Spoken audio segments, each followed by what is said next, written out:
Hello, my name is Dr. Ricky Keys. I'm founder and executive director of the Equitable Growth Fund. We believe in equity of opportunity, not equity of outcome. I always say that because it's important that you understand that we are not focused on identifying and then pursuing a specific outcome. We are focused on making sure that we have opportunities available to everyone. I normally start these videos with a montage of news articles or news reports highlighting a specific issue. Today, I decided to do something different. I live in Atlanta, Georgia now. And the reason I live here is probably because I found a kindred spirit. Well, actually it's 3 kindred spirits. These are women legislators who have focused on, using data to actually achieve a desired outcome. Instead of looking at an issue and saying, well, we have a problem and we can feel that this problem exists, what they've decided is they want to ask 3 important questions. Where are we now? Where would we like to be? And how do we get there? Those 3 questions form the basis of an organization that we formed together. The organization is called Georgians for Resource Equity. And the reality is we've decided to, instead of looking at just, these innocuous things, we've decided to look at the data. We've decided to not draw inferences based on what we see. We've decided to look at the data to inform our decisions, to inform our actions. And we've actually partnered with a number of organizations with the hope of helping them to address these issues as well. Over the next few videos, we're going to have these interviews with these 3 ladies that I'm talking about. Kim Schofield, Viola Davis, and Sandra Scott. All 3 are state legislators in the Atlanta metro area. We're going to talk to them about a variety of issues, specifically focusing on the 3 things that we've always encountered and believed are significant in terms of making sure that one zip code improves its well-being, improves its opportunities to address the quality of life issues, specifically for the residents. So we're going to talk about food deserts, we're going to talk about credit deserts, and we're going to talk about health service deserts. So today we're going to interview Representative Kim Schofield. So before we have this intense and really open-ended conversation with Representative Schofield, let's look at the data. What we've done is we've identified where all the grocery stores are in the Atlanta metro area. So what we've done is we've toggled on and off based on the density of the grocery stores in a specific zip code. Next, what we've done is we've toggled on and off these 0 to 2, 2 to 4, and 4 to 6 mile markets for those grocery stores in those areas.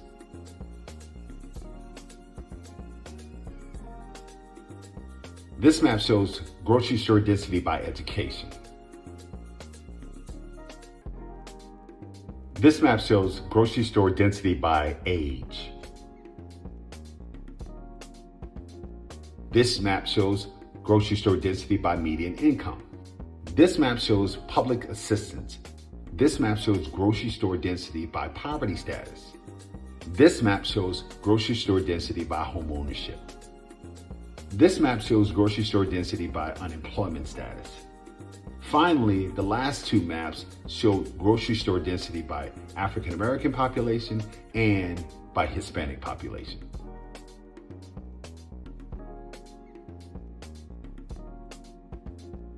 I know that went by fast, so feel free to slow this part of the video down or stop it and go back to it to look at the availability of these resources by zip code, by all of those different demographic factors that I named. Now, let's get to the interview of my friend, Representative Kim Schofield from the 60th District of Georgia. This is an amazing opportunity. I finally have an opportunity to sit down with my friend, Representative Kim Schofield from the 60th Legislative District of Georgia. Kim, tell us a little bit about yourself and, hello.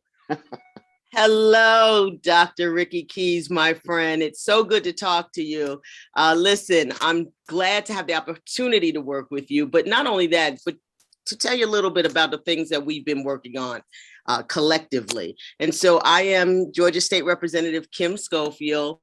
I was elected in 2017. I served parts of Fulton, Clayton, and parts of the city of Atlanta. And really, my background is I started as a healthcare advocate. I was a person that was living with lupus and did not know if enough legislators know and people that make decisions about how policy and things get funded. And so I began to do advocacy work down at the Capitol, bring a whole lot of people that made a whole lot of noise about lupus and educating folks. And in 2017, I was asked to run for office for a seat that was open.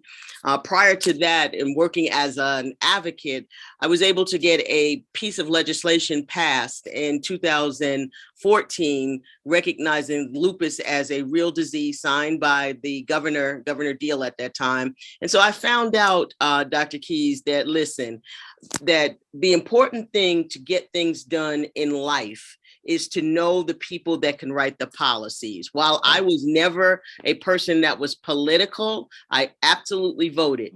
So you mentioned your district. You talked about, the geographic location of your district. Tell us a little bit more about your district. So I'm on the south side of Atlanta. I always like to say the south side is the right side, but I also represent a constituency base of 60,000 people, which means I have 5 cities, and soon I will have 6 cities because I'll be the district number is going to change due to reapportionment and redistricting in the map. So I now have District 63 is going to be the former District 60. That being said, I will add Union City, which I'm proud to have them come along and be a part of the family. And I will not be representing Forest Park, which is Clayton County. My area socio-demographics and education background is we're the average medium income in my district is about $30,000, give or take a few. I mean, it's a little under than that. We're considered an under-resourced community, meaning that we don't have banking capabilities or brick and mortar building. There are limited grocery stores. I mean, we have one grocery store chain, but when we look at the size of the district, we really should have other grocery stores or places that we can get healthy food. The other thing that we look at, we do have a title loan and title pawn shops in my district. So yeah, we're considered an urban area. Primarily, 90% of my district is African American, Democrats, but that being not, without standing, they're people. They are people that have real needs, and we have real barriers for improving the quality of life. But as we're changing and gentrification is coming, we want to preserve what we have, our history, our legacy, our culture, while at the same time start to expand and attract things that will take us to that next step. I'm glad you mentioned gentrification. I was in DC recently, and I know you were in the DC area as well. As a matter of fact, we saw each other. One of the things that I am really keen and aware of is that gentrification just doesn't happen. It happens because of a number of different, forces or factors. One of those factors, obviously, is transportation issues. If you don't have transportation to a specific resource, be it the grocery store or to the hospital or to a bank or to any other resource that you need, unfortunately, you're at a disadvantage. The other major factor is this issue of elevating, increasing prices. So in DC, obviously, as you know, the price of a home is going up just exponentially. What are some of the priorities that you have for this upcoming legislative session?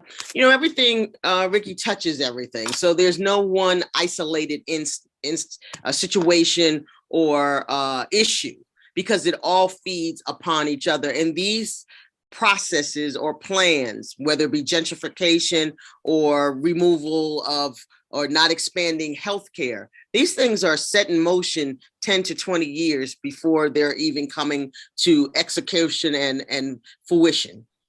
So, we have to make sure that we are ahead of the curve. So my priority is looking at this whole healthcare system. And so, housing is health. Transportation is health. Absolutely right. Environment is health. Education is health.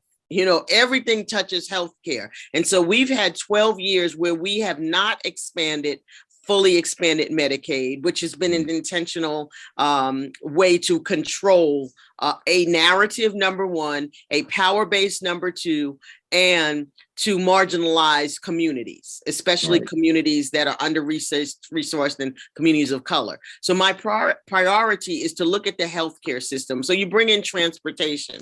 Well, if people don't have transportation or access to transportation, then they can't get to their doctor appointments. That's right. Okay. If you can't get to your doctor appointments, then what does that do for your community? And it impacts your financial ability to go to work because you're sick. If you don't have a pharmacy in your area, it really does preclude you getting well. If you have environmental factors like not clean water, or water that has lead in the pipes because the infrastructure is old, then that affects everything. So you've got environmental. So my really priority is to look at that. If there is no, again, access to food, then you are disrupting the financial, the family, the health of an individual, and that's affecting their quality of life. How do children learn if they're so stressed out of what they will have at home? If you go to local stores, we call them, in New York, the bodegas, you call them down here, the corner stores. You go to corner stores and you have nothing but high fructose and sugar, and you have nothing and so kids are crashing in the middle of the day that have to use that as a primary source of food. So but if I don't have transportation and that's all I can get to, then that's what my community is. So, we've got to look at policies. These policies that we have put into motion have been used to oppress us and to really diminish the quality of life. And, we say, how does that happen? Well, if you look at the baseline of how they've used this data, is based on zip codes. And so it's based on where you live. It's based on your credit scores are based on your quality of life is determined on the north side of Atlanta or Fulton County is a 10-year increase of your quality of life. But down the south side, we lose 10 years. Why is that? When we are people.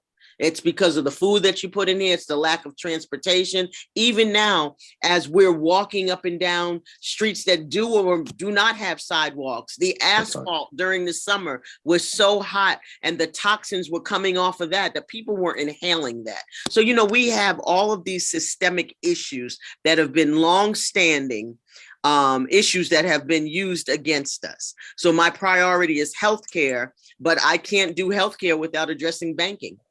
Right. I can't do healthcare without transportation. We've had three specific things that we've been focused on. We focused on food deserts. We focused on health service deserts, generally, but we have paid a great deal of attention to pharmacies. And then we've identified and tried to address, the credit desert or the bank deserts. I really wanted to bring you on to talk about this issue of food deserts. I did an analysis and I showed it to you of the maps, specifically in the Atlanta metro area. I didn't look at your district because it would have just been homogeneous. It would have been just the same look across the district.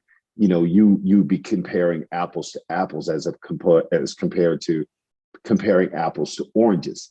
So what I wanted to do is look at all the demographic factors, from age to income to poverty status to TANF to female-headed household, all of those factors. And I wanted to juxtapose the availability of food resources or grocery stores. And just like you said, there's a difference between a corner grocery store or a bodega, as you said, in New York, and a full-service grocery store like a Publix or a Walmart or something like that, because they serve fresh fruits and vegetables. That is and fresh meats. So we have done this piece, and you've seen it, where we looked at the data and we inform our decisions based on the data. So tell us a little bit about the food deserts, the issue of food deserts generally, but specifically in your district, looking specific, well, generally at the Atlanta metro area and juxtaposing that to the availability of those resources in the zip codes in your district. Well, thank you, because that has been a longstanding, what I call the big lie. A lot of the grocery store chains, the big box stores, have determined that the value of people that live in these isolated zip codes or under-resourced zip codes, as they've labeled them, don't deserve their business. So what they say is that we don't have the density or the income to support the type of store that they have. Well, I would say people eat. And if you increase the resources and the quality of food, people will shop and buy because they see the value of it. Not everybody is on, a subsidy of some sort. And we realize that food prices across the board have increased. So there is going to be some challenges and backlash. But when you look at this district, to say that I can't have anything but fast foods as our primary source of getting, I wouldn't call it nutrition, of getting fed, is a problem. Right. We've got to be creative. I mean, there are fast food restaurants that have gone out of business. You're telling me that we can't put some type of small version of a grocery store, or a healthy, food as medicine. If I have a high rate of diabetes in my area, or hypertensive community, then we should be looking at taking that empty, abandoned, fast food restaurant and making it a food pod where people, especially seniors, can go get the food that we need. Hey, we've got a great agricultural program here in Georgia. Why not make a farm stand somewhere in the community and use one of those instead of putting another fast food chain in my area? So we've got to look at being innovative and creative. There are just so many ways. The data speaks for itself. And it's not just in District 60, but we know in other areas such as Clayton, DeKalb, Henry, across the board, there are issues that are plaguing our people. The data speaks. Yeah, and that's really important because, if you look at the data, the maps, the primary markets, the primary, secondary, and tertiary markets of these grocery stores, as you said, have a vested interest in either investing in the community or not investing in the community. Same thing with pharmacies. So yeah, I absolutely agree with you. I think it's critically important that we elevate this issue to the level that it needs to, and that we juxtapose the availability of grocery stores in one area as compared with another area. So I absolutely agree with you. And then we've also got to look at the pharmaceutical companies. Yes, they get money to keep us using their products. But if this whole buzzword about equity and inclusion, that means that people have to put the money where the resources, where their mouth is. We're talking about grocery stores. So grocery stores should have a vested interest in the community which they are a part of, and the communities that they wish to be a part of. Public-private partnerships, and then looking at how the money that comes into Georgia is now distributed. There's an issue here that this data has showed the barriers and the gaps. And, I'm so blessed to be working with you and Representative Scott, Representative Viola Davis, as we come together and say, hey, let's be part of a solution that develops corrective action plans, as opposed to keep saying we're going to talk about these problems. We all know what the problems are. We've talked enough.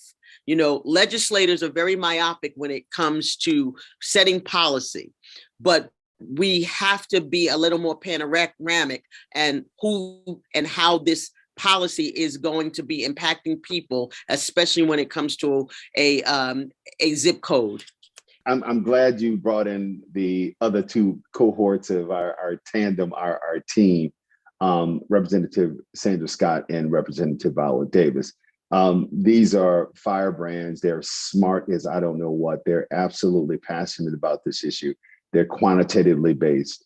So, and obviously we formed this organization called Georgians for Resource Equity.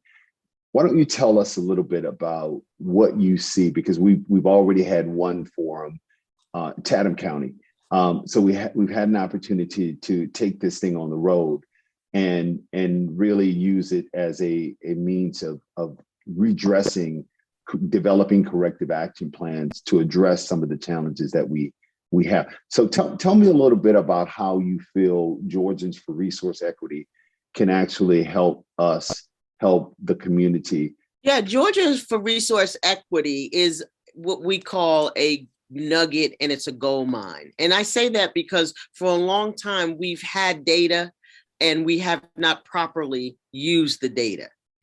And so when our organization, and I won't say I'll say that when you came to us with the tool and we started to work together collectively, we realized that there is so much across Georgia that we can use the tools that are developed. You know, when we talk about corrective action plans, we've got to talk about how do we make the data speak for us? How do we develop a tool that will be able to not only address but to find solutions and bring key stakeholders to the table so that everybody's voice is heard. When we, this whole thing about being inclusive is not just a checkbox.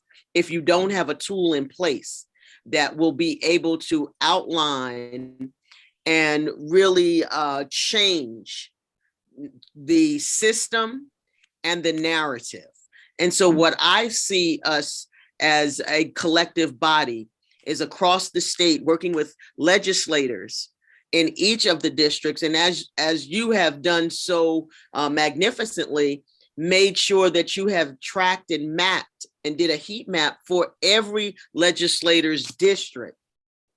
And so this isn't a problem that is just a rural, urban problem or suburban problem, but we have these issues going on in rural Georgia. So right. How do we get the lawmakers' attention to say this has to be a priority? Because again, using the zip codes against us to withhold resources and stop any type of progressive, I wouldn't say thinking, but action steps that move us forward is really holding us back in more ways than one. And you're restricting people to the quality of life that they deserve according to the Constitution that says life, liberty, and the pursuit of happiness.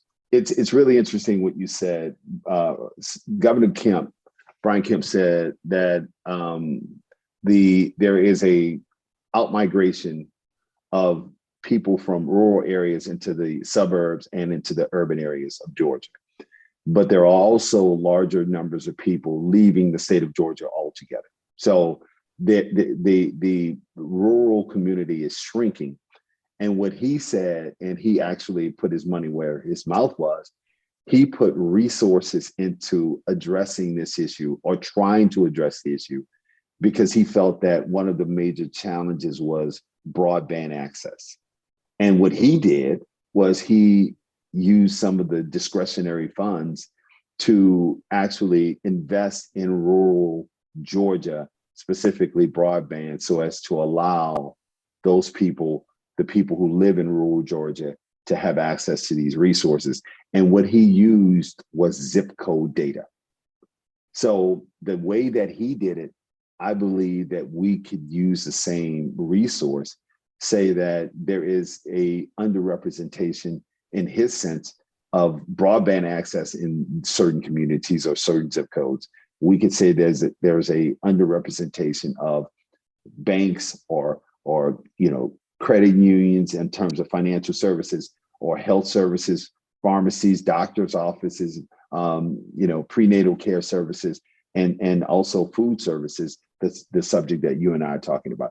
With that, tell me a little bit about what your plans are, and say goodbye to your audience, because your constituents will probably see this more than just the general public. Well, what I will say is that we're in this for the long haul. While the governor has allocated some resources for broadband in his area, we can't neglect the fact that broadband and increase of broadband is still needed in District 60, soon to be District 63. We can't neglect the fact that we have isolated the food deserts to certain zip codes on this side, while our farmers are growing and down in certain zip codes. So, it's not a one size fits all model. We get that. That's why the three of us are working hard legislatively. You're helping us with the data. You'll be working with us legislatively. It takes the four of us to come to say, listen, we've got to push the envelope to say it's not enough to have the discretionary funds. It's how these funds get distributed and allocated. And then the other part of that is the whole thing of accountability. So we've got to start holding the banks accountable for removing the option. It's not just a brick and mortar building. When we talk about banking, we're talking about literacy. We're talking about access to capital for small businesses. We're talking about mortgages and housing. We've got to look at the whole system. When we talk about healthcare, we are last and 50 on a lot of the things for healthcare that we are fighting against. And so we can't say that we're going to close hospitals and then not provide and allocate the proper resources to keep people from having to go to a hospital by putting more primary care centers in our districts, having more mobile banking, mobile healthcare. Right. Why not look at community healthcare and start putting more money in that? So those are things that we have to work on. Environmental justice. Okay, we've got a lot of ARPA money coming down and a lot of discretionary funds that you've been holding, but yet we still have a lead problem. The pipes that are on this side, our infrastructure is bad. And you're telling me that we can't do anything about it? We have the resources. It's making sure that we're allocating those resources and distributing them to the people that need them most. It should not be based on zip code. But if the governor says that it is based on zip codes, then let's get the money down here to the zip codes that are, the data is saying, that need this help. We're going to move and remove those barriers so that all people across Georgia and the zip codes that they live in should not be determining the outcome and the quality of their life. That's that is absolutely amazing. I really greatly appreciate the time. I believe that this is a phenomenal opportunity for us to do something meaningful, impactful, and to address those questions that I raised. Where are we now? Where do we want to be? And how do we get there? So with that, Representative Schofield, I really appreciate the time, appreciate the opportunity to speak with you. Thank you. Thank you.